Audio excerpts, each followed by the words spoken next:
பாமகவின் அரசியல் நாடகம் முடிவடைந்து விட்டது.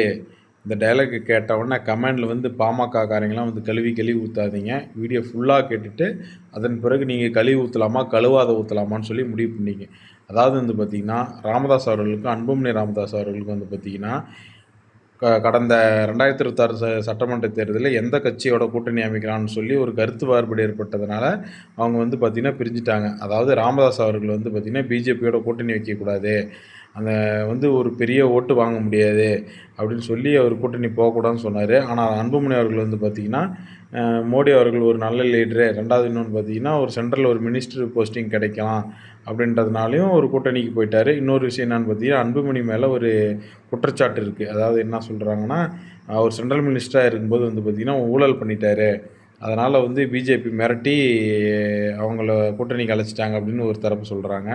ஆகையால் வந்து பார்த்திங்கன்னா அந்த ராமதாஸ் வந்து பார்த்திங்கன்னா ஒரு அரசியல் வியூகம் நடத்திக்கிட்டாரு. அதாவது அன்புமணி வந்து பிஜேபி பக்கம் அனுப்பிடலாம், நாம் வந்து பார்த்தோம்னா ஏதோ திமுகவோ ஏதோ ஒரு ஏடிஎம்கே பக்கமாக போய் நம்ம காசு கொடுத்தா கூட்டணி அமைக்கிற மாதிரி ஒரு இது பண்ணலாம், ஒரு யூகம் பண்ணலாம் அப்படின்னு சொல்லி அந்த யூகத்துக்காக தான் 2 பேரும் பிரிஞ்ச மாதிரி ஒரு நாடகம் நடத்துனாங்க அப்படின்னு சொல்லி சொல்கிறாங்க. அதாவது நான் என்ன சொல்கிறேன்னா, அதாவது ஒரு தலைவரை பிடிக்கும் பிடிக்கலன்றதுக்காக உயர்த்தியோ தாழ்த்தியோ நான் பேச மாட்டேன். அதாவது மக்கள் தளத்தில் என்ன கருத்து நிலவுதோ அந்த கருத்து தான் அந்த வீடியோவை நான் பதிவிடுறேன். அதாவது பாமக நிர்வாகிகள் நீங்கள் தொண்டர்களாகி நீங்கள் அந்த சண்டையினால் அன்புமணியும் ராமதாஸும் பிரிஞ்சதுக்கப்புறம் அந்த ராமதாஸ் அவர்கள் வந்து பார்த்திங்கன்னா எப்படிலாம் பேசுனீங்க, வயசான காலத்தில் நீ வீட்டில் கம்முன்னு இருக்க வேண்டியதானே, உனக்கு வயசான காலத்தில் 2 பொண்டாட்டி கேட்குதா பிடிக்குதா அப்படின்னு சொல்லி ரொம்ப அசிங்கமாக பேசுனீங்க.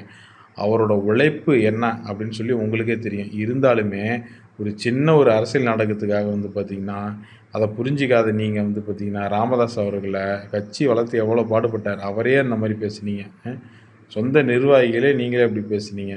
ஓகேவா, நான் களத்தில் என்ன இருக்குதோ அதை தான் நான் உங்ககிட்ட சொல்கிறேன். அதற்காக நீங்கள் வந்து பார்த்திங்கன்னா தவறாக எடுத்துக்கூடாது. ஓகேவா. ரெண்டாவது இன்னொன்று பார்த்தீங்கன்னா, இல்லைப்பா உண்மையாலுமே அவங்க 2 பேரும் சண்டை பண்ணிக்கிட்டாங்க, இப்போ இணைஞ்சிட்டாங்க அப்படின்னு சொல்லுவீங்க. அதாவது ஒரு அரசியல்வாதி எந்த ஒரு செயலை செஞ்சாலுமே அதற்கு பின்னாடி ஒரு மிகப்பெரிய நகர்வு இருக்கும். ஓகேங்களா. ஒரு செயலை செய்யும்போது சாதாரணமாக செய்ய மாட்டாங்க, அதை நல்லா மனசில் வச்சுங்க. ஒரு அடிதடிலாம் நடந்தது அப்படின்னு சொல்லுவீங்க. அதாவது ஒரு சம்பவத்தை வந்து உண்மைத்தன்மையாக இருக்கணுமோ அதுக்குண்டான முக்கிய காரணிகளெல்லாம் செஞ்சால் மட்டும்தான் அந்த சம்பவம் உண்மையாக தோன்றும், பிரதிபலிக்கும். ஆகையால் அதற்குண்டான செயல்களை அவர்கள் செஞ்சார்கள். எலெக்ஷன் முடிவடைஞ்சிருச்சு. 2026 சட்டமன்ற தேர்தல் முடிஞ்சதுனால அன்புமணி ராமதாஸ் அவர்கள் எப்பவும் போல் வழக்கம் போல் இணைஞ்சிட்டாங்க. ஓகேவா. இதுதான் ஒரு ஃபேக்ட். அதை விட்டுட்டு நீங்கள் வந்து ஒரு அரசியலில் அமைதியாக இருக்கணும்.